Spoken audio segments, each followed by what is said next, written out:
Now, as you've heard, the destruction in Jasper is widespread. To talk more about that, I want to bring back Marc LeBlanc. We spoke with him on Tuesday, and he is an evacuee, and he owns 2 liquor stores in Jasper as well as a home. He joins us today from Shuswap, BC, where he's taking refuge there with his family. Marc, appreciate you taking the time to talk to us in what is obviously a very difficult time for you and your family.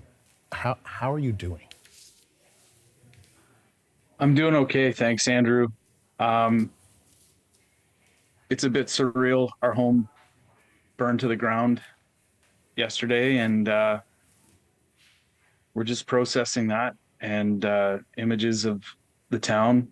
From what we can see so far, the 2 liquor stores are standing, but we haven't had enough photos on our Patricia Street store to know for sure how that one looks, but the Connaught Drive location seems to be standing. We're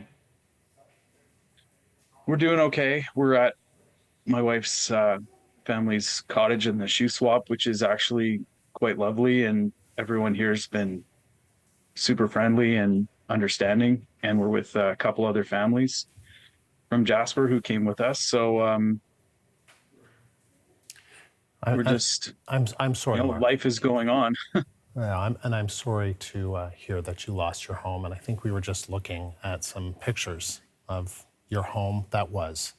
How did you hear about this, and how have you and the family been doing about realizing that it's gone? Last night we got a call from our dear neighbor, Mr. Don Magason, for whom I have tremendous respect. He had stayed back with some equipment to try and help fight the fire.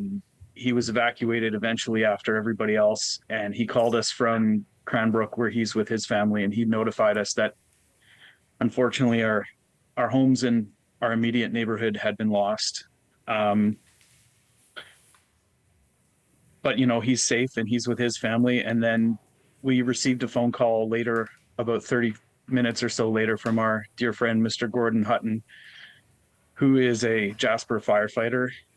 And he reconfirmed Don's message because he was also in town up until he couldn't be. And so those are the 2 sources that shared with us the information. And it's been really emotional, lots of tears and lots of hugging, and just, we're with other families who've lost their home as well. And the extent of what else we've lost, we don't really know the full scope, but we're hearing, of course, 30 to 50% of the town has received damage or complete destruction, which is terrible. So we know about as much as you guys know right now. Of course, social media and text messages and all that, we're getting pictures and videos and things. So the bright light today was when we saw the video of our Connaught Drive store still standing, which is remarkable. And I think is testament to the hard work that went on to try and save parts of the town. When our heart goes out to all those people who were working so hard on our behalf to do so. And we're going to find the silver linings up and down this, and we're going to stay strong. So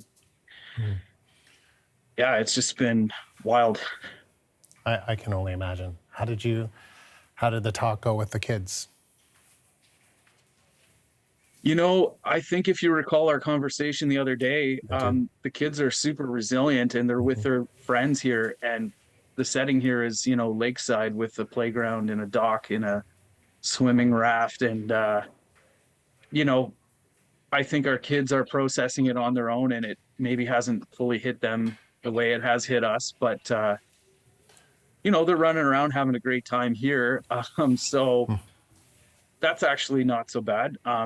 They're young. My kids are 9 and 6. So I think they're confused maybe. But so far we haven't had to console them or anything. They're just, jumping in the water and playing on the playground here and stuff like that. We're trying to keep them, away from the narrative of what's been going on a little bit. Not that we're not going to be truthful, but yeah, we're trying to make sure their day goes well here. So I think that makes a lot of sense.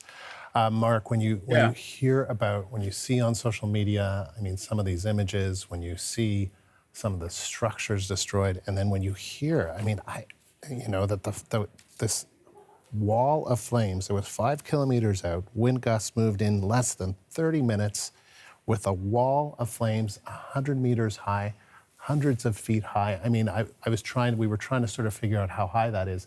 That would be the equivalent of, say, a 40 or 50 story building that you would see in a big city like Edmonton or Calgary or elsewhere in the country. I mean, that is just unbelievable.